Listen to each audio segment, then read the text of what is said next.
Okay, welcome everyone to the Brigham Young University Family History Library webinar series. I'm Maddie Zackerson and I'm going to be your host today. If you want to just take a couple of seconds to fill out our polls at the bottom of the screen there. Just a reminder that our next webinar will be tomorrow, April 27th at 1 p.m. And our presenter will be Kathryn Grant talking about the best family history helper. So we hope you will join us. Today we will be pleased to hear from Kathryn Grant, who will be giving a presentation titled Getting Relationships Right in FamilySearch Family Tree. After years on the sidelines, Kathryn started doing family history and discovered, somewhat to her surprise, that she loved it. Her specialty is mentoring new family historians and helping them find success and maybe even avoid some of the mistakes she's made.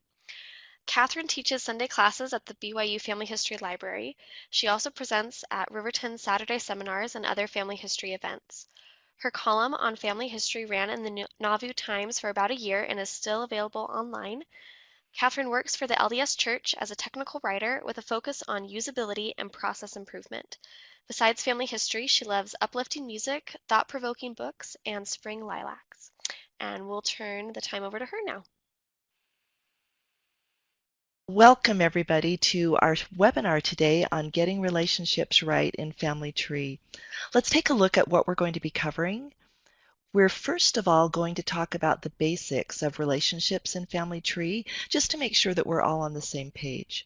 And then we're going to talk about adding or correcting spouse relationships, and finally adding or correcting parent-child relationships. So let's look at some of the basics. The relationships that we control in Family Tree are surprisingly few. When we think about relationships in Family Tree, we think about a lot. We think of parents and children and spouses and cousins and siblings and grandparents and on and on. But the truth is, the relationships that we have to worry about or control in Family Tree are only two: spouse-to-spouse relationships and parent-to-child relationships. And interestingly enough, every other relationship can be derived from those two relationships. So for instance, a sibling is a person who shares the same relationship with parents as you do.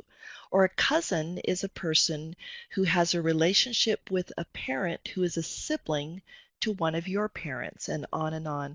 So every relationship in Family Tree depends on these two relationships. But the good news is those are the only two that we really have to worry about to fix any relationship problem in Family Tree. So let's look at how relationships are displayed on the person page. And this is sometimes confusing for a person who is new to Family Tree, because the person is displayed in two different contexts. So this is a person page of my ancestor, John William Bescabee, actually a cousin, John William Bescabee, and so I have scrolled to the family members section of his person page. And here on the left, we see John William with his spouse and children, since they have been entered in Family Tree. If they hadn't been, he would still appear there, but the spaces would be blank. But then on the right-hand side, we also see John William in a different context. We see him as the child of his parents and as a sibling to his siblings, since they have been entered in Family Tree. And you notice that both these John Williams have the same PID, or same ID number, which indicates that they are the same person. And so this isn't a duplicate, it's just Family Tree's way of displaying the person both as a parent, if they're a parent, and also as a child, if their parents are attached in Family Tree. When a person is connected to more than one spouse, the spouses are actually stacked on the page. So here's an example of Edward Bescabee, who married Emma Elizabeth Smith. She died, unfortunately, not too long after the marriage, and Edward remarried. So I connected both wives to Edward in Family Tree, and the way they're displayed is that his first wife shows at the top, and then his second wife, Emma Espin, shows immediately underneath. And the children of each marriage show underneath the couple. And sometimes you may have to click this children button to get the children to show, but if they've been added in Family Tree, they will be there. So again, notice that Edward Bescabee, he's got the same person ID or PID here. So it's he's not really a duplicate here. He's just being shown in two different relationships with his first and second spouse. You can also view relationships in the tree views of Family Tree, but the strength of the tree view is actually displaying multiple generations. It isn't quite as intuitive for displaying children and spouses. You can click the children drop down and show any children that have been added, and they just drop down right under. And if a person has more than one spouse, then you also see an arrow next to the spouse, and you can go ahead and click that arrow and choose one of the other spouses to display. But if you want to see the whole family in context, I find that the person page tends to be a little bit easier for that purpose. So let's talk about adding and correcting incorrect spouse relationships in Family Tree. So in Family Tree, you can create a spouse relationship in two ways. You can either add a spouse that's not already in Family Tree, or you can attach a spouse who is already in Family Tree.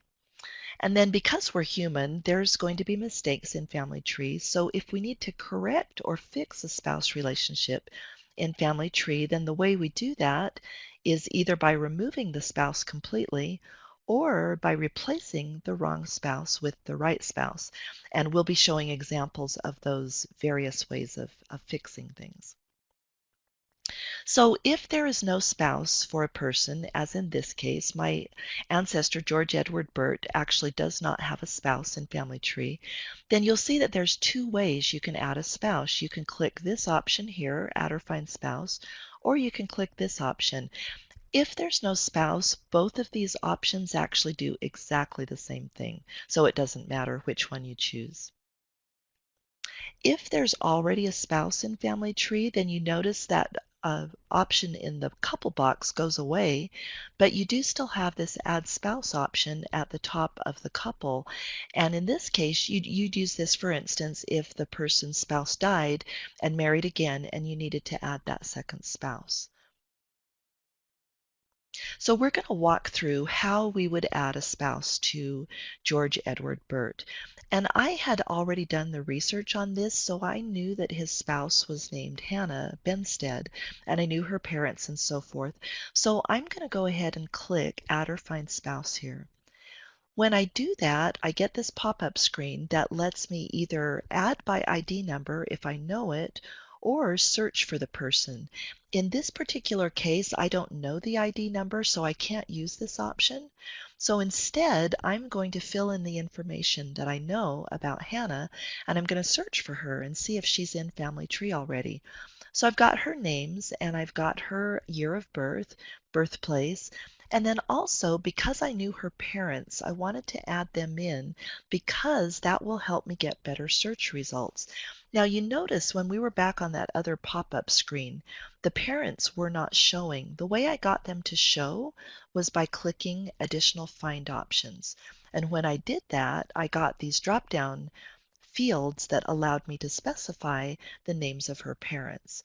So I complete all the information that I know about her, and then I'm ready to click Next.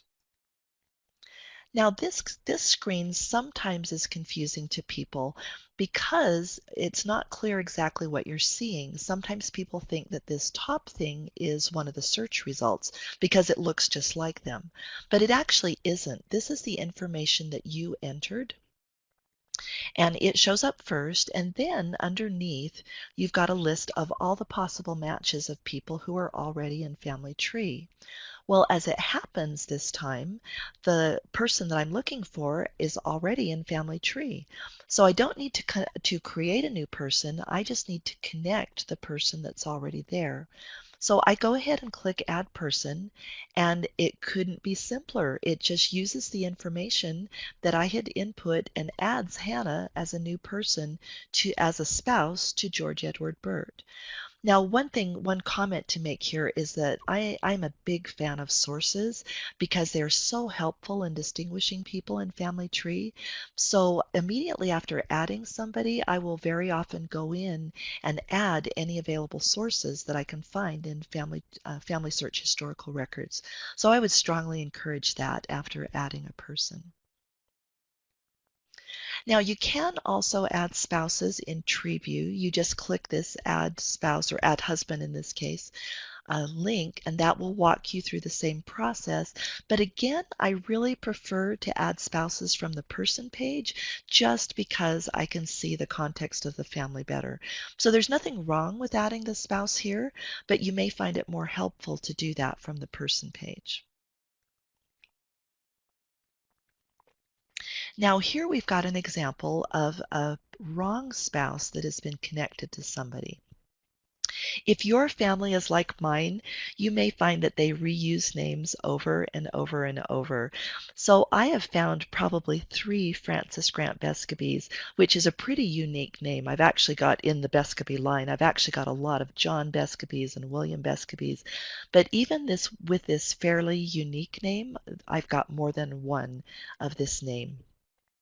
So somebody made the mistake of adding Elizabeth Mills to this Frances Grant Bescoby, but she actually married a different one. And as I looked in Family Tree, I found that she was also connected to her right husband. So she's currently connected to the right husband and the wrong husband. And we want to disconnect her from the wrong husband so that she's only connected to the right one. So this is how we do that. First of all, we click on the Edit Couple icon, which is this little pencil icon in the couple box for the wrong relationship. And then when we get to this screen, we want to click Remove or Replace. This is just a flyout that appears on the screen as soon as I pick or click the pencil icon. So then I come to Elizabeth Mills and I click Remove or Replace because she shouldn't be connected to Frances Grant, not to this one. Then you'll notice that remove person and replace person are grayed out. And that's because I first need to certify that I have reviewed the relationships, the sources, and the notes for these people just to make sure that I'm doing the right thing by disconnecting Elizabeth in this relationship. So because I have reviewed those and I've found the evidence that she should not be connected to this Frances Grant Bescoby, I go ahead and check that box, and then I'm ready to click Remove Person. When I do that, I'm provided with the opportunity to explain why I'm removing this person.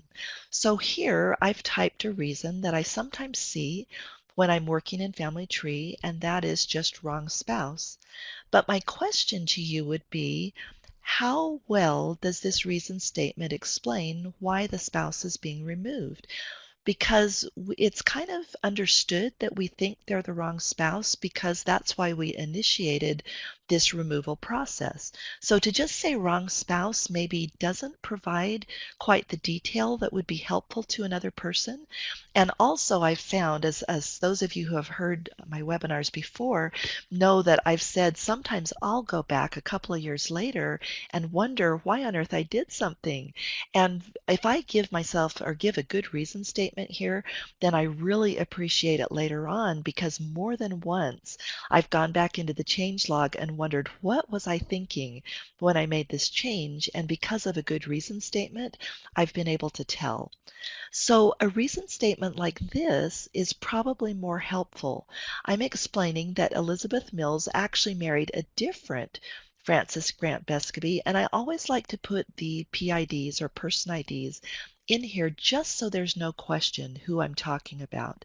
But I also added that he was born in a different year and said she shouldn't be connected to this Frances Grant Bescoby right here that she's currently connected to.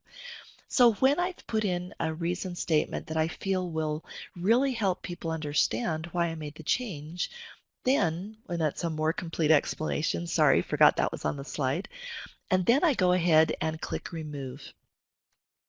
And voila, she's no longer connected to the wrong spouse. And behind the scenes, I didn't take a screenshot of this, but if we were to go to her and the other Frances Grant Bescovy, they would be connected together in the right relationship. So that's a quick overview of how to deal with spouse-to-spouse relationships in Family Tree. Let's go ahead now and look at parent-child relationships, which are actually a little bit more complex.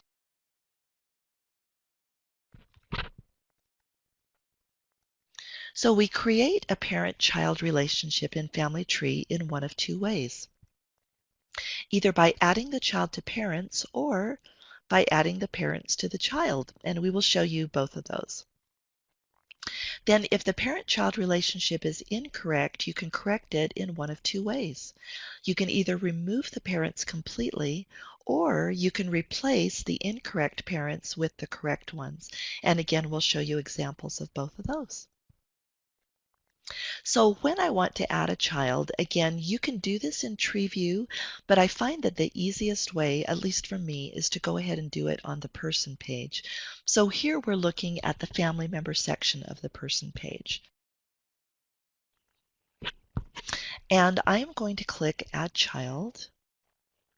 And when I do that, I get a screen that lets me fill out information about this child. And again, if I knew the ID number, I could click this, but I don't. So I went ahead and filled out the information that I knew about this child. So I've got her name, I've got her date or year of birth, and got her birthplace and also her parents' names. And after filling out all that, I just go ahead and click Next. And then this should look familiar from our spouse search. At the top, we see the person or the information that we entered, and then underneath that, we see all the possible matches in FamilySearch Family Tree. So I have looked over all these matches on the screen, and I can tell that none of them are really my Martha Burt. So I go ahead and click Create New.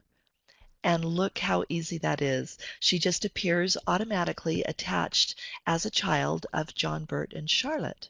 And then again, I would go back and click on her name to bring up her person page, and then I would add the sources that apply to her so that we've got some good documentation there. Now on this page, we can also see an example of how to add parents. So because Charlotte is in a dark font here, we know that this is her person page, and she does not have any parents in Family Tree. So if I were to add parents, I would go ahead and click Add Parents, and then, or Add Parent, and we would go through a process very similar to what we just went through. So I'm not going to illustrate that one, but I just wanted to show you where that link is if you need to add parents to a child. Now let's talk a little bit about relationship types for parent-child relationships. You can specify the following parent-child relationships in Family Tree. You've got your choice of adopted, biological, guardianship, foster, and also step. So here is how you would set a relationship type for a parent-child relationship. I am showing you the family tree page of my uh, cousins, Stephen Bescovy and Ann Tustin. And as you notice down here, the first child listed is Sarah Tustin. She was actually a child of Ann's from an out-of-wedlock relationship. But when Ann married Stephen about 6 years after Sarah was born, then Stephen took her as his own daughter and helped to raise her. So because of that, current church policy is that if you have an out-of-wedlock child and you don't know the father and there was a stepfather who helped raise her, then you can have that person sealed to that couple. And so I've put Sarah as a child of Stephen and Ann, but I do want to go ahead and set the correct relationship in here since he was not the biological father as far as we know, especially since he didn't come on the scene until 6 years after she was born. And so we're going to specify him as the stepfather. So I go ahead and click Edit Parents. And then I get this flyout, and it has an option to add a relationship to either of the parents. So we've already got Anne specified as a biological parent, but I want to specify Stephen as the step parent. So I click Add Relationship Type, and I get this drop down. So I click the drop down, and it gives me the list of options, and I click Step. And after I do that, you notice that step is selected. Then I have the opportunity to add the date that this relationship began and also the reason that I know that this relationship is correct. So I put the starting date of this relationship as the marriage date of Stephen and Anne because that would be the logical date that he became her stepfather. And then I just explained very briefly that Sarah is Anne's daughter from a previous relationship, but that Stephen did help to raise her.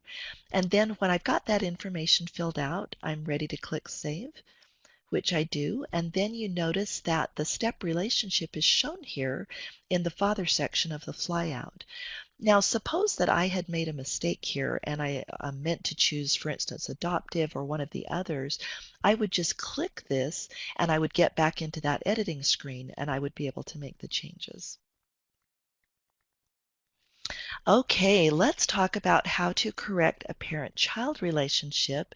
Here on the screen on my Bescabie line, we've got one of those many John Bescabies that I talked about before. There must be over 100 in my lines that I've found so far. So they love the name John. And this John is right now connected to the wrong set of parents. His parents are actually Thomas Bescabie and Anne Priestley, and it looks like whoever added him to these incorrect parents probably got him mixed up with his brother because he was born in a close time proximity, and he also was born in the same county, the same shire in Lincolnshire. So I need to disconnect this John Bescabie from the family, and of course that will leave the correct one, but we've got to get this John Bescabie connected to his right parents. So the way we do that is by clicking the Edit Parents icon, this pencil icon, next to the John Bescabie that we need to disconnect.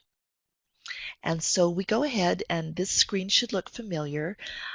Let me explain something on this one though. If you only wanted to remove one parent, for instance, let's just say hypothetically that Anne was correct, the correct parent for John, correct mother, but John was not. If I only wanted to remove John, I would click Remove or Replace. If I only wanted to disconnect Anne, I would click Remove or Replace next to her. But if I want to remove or replace both parents, then I go ahead and click Remove or Replace next to the child.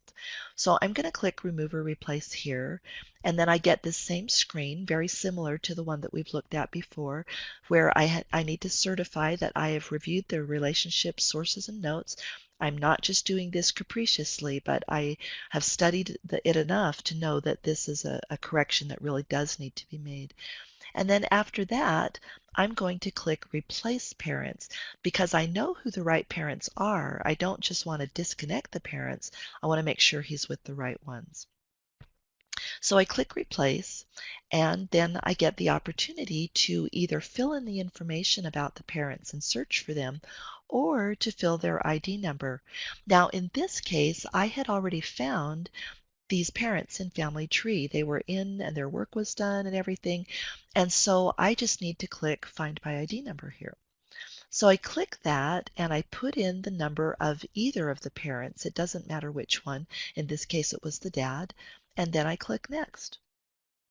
Notice what it does. It gives me the option of either just adding the father or adding the couple. So if I had only wanted to add Thomas, I would have clicked Add Person here.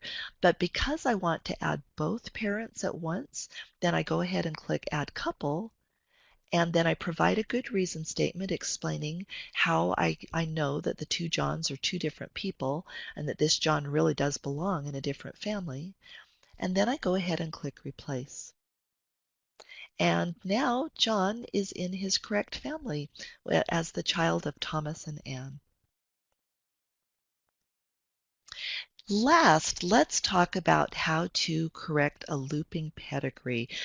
This type of mistake is especially common in older family search records, for instance, those were done that were done in 4-generation programs, or they may be common in families that keep reusing the same names over and over. So the definition of a looping pedigree is that one person shows as both the parent and the child of another person. In this case, we've got our dear Francis Grant Bescovy, and his father correctly shows as Stephen Bescovy, but unfortunately, Stephen Bescovy has also been joined as his son. And you notice that it's the same PID. So this is the same record that has been joined both as the father and the son to Francis Grant Bescovy, but obviously that can't happen. So we need to correct that. So the secret to fixing a looping pedigree is to work backwards from yourself and find the first error. If you try and correct one of the later errors, it just seems like it turns into a mess. It's just hard to fix the loop. You may end up disconnecting one loop, but there's another loop someplace else. But if you connect the first one that you find, or excuse me, correct the first one that you find working backwards, then that seems to correct all of them. I've never had that not work. So I started from the left on myself and I worked backwards. And the first place that I find an incorrect relationship is right here, where Stephen is shown as the son of Francis. So I go ahead and I click Stephen's name. And when I do that, it pops up his summary card. So the thing I want to do is to navigate to the person page. And you can do that in one of two ways. I like to click the name, just I guess because it's bigger, makes an easier target. But it's the same thing as clicking person. So you can do either one. You can click the name here, or you can click the person button down here. So I'm going to click person, or the name rather. And I get taken to his person page and I scroll down to the family members section. The next thing you need to do is to be sure that you're locating the incorrect relationship. So notice here, Stephen is actually connected to his right parents down here, but he's connected to these wrong parents up here. So I want to be careful that I'm disconnecting him from the wrong parents and not the right parents, because if I did the right parents, that would just make the matter worse. So I click on this pencil icon next to Stephen where he's shown in the wrong relationship. And then I get this screen that's probably looking very familiar by now that allows me to disconnect both the parents at once. In this case, I don't need to add correct parents, and so I'm going to click Remove or Replace. But when I get in there, after clicking this certification, I am going to just click Remove. And so I click Remove. And then I give a good reason statement here. And just another comment on reason statements, they don't have to be long or complex. They just need to give enough information to let somebody know why you made this change. So I provide a reason statement explaining that Stephen is not the son of this Francis Grant Bescovy, and then I click Remove. And then when I go back into the pedigree, the loop is fixed. We've got Francis with no incorrect son. His father is showing up correctly, and then Stephen's parents are also showing up correctly. So you see how that loop has disappeared. So that concludes our webinar today. Let me just go over a quick summary of what we've talked about, and then we'll have time for questions. So we talked about the basics of relationships and family tree, and then next we talked about how you can add or correct spouse relationships, gave some examples, and we also talked about adding or correcting parent-child relationships, including looping pedigrees. So thank you very much for your time today, and Maddie, do we have any questions? So we have one question. It says, what if an out-of-wedlock child was raised by the grandparents instead of by his mother and stepfather? How would I connect this child to his grandparents, and what would be done about a ceiling to parents? That is such a good question. In that case, I try to be really prayerful about it because the census that indicates that the grandchild was with the grandparents is only one snapshot in time. And so the grandchild possibly could have been visiting, but of course they could have been raised by the grandparents. So if you choose to seal them to the grandparents, there's one of two things you can do. You can have them connected to the parents and the grandparents. For instance, you can add multiple parents. So if you remember that screen where were looking at Charlotte Wimpress, and over on the right-hand side there was an Add Parents button, even if a child already has parents, that button is still there. And you can click it and you can add an extra set of parents. So you could add the grandparents, or you could add adoptive parents or whatever, and then you would just perform the sealing for the child and the grandparents. And it is permissible to seal a child to its grandparents and not to its biological parents. But on the other hand, and I just give this as my opinion, this is not policy, but there's so much that we don't know about why that child might have been living with the grandparents. So I probably would make it a matter of very earnest prayer and possibly even praying in the temple to find out what that family would really prefer. Sorry, I'm getting emotional here because again, mortality can be so difficult, and people make choices that they regret later on, or they make choices that they didn't really understand the consequences of. And I am convinced that people see things a lot more clearly on the other side. And so I would definitely make that a matter of prayer, and probably prayer in the temple to try and discern what that family would prefer to have done. And then once you've made that decision, you can connect the child to the right people in Family Tree and go ahead with the ordinances. I hope that answers that question. And are there any other questions that we should talk about now? Nope, I think that is everything. So Great. Well, thank thank you. you, everyone. Yes, thank you so much for joining our webinar today. Reminder of the webinar we have tomorrow at 1 o'clock. Kathryn will be back to present that. So thank you very much.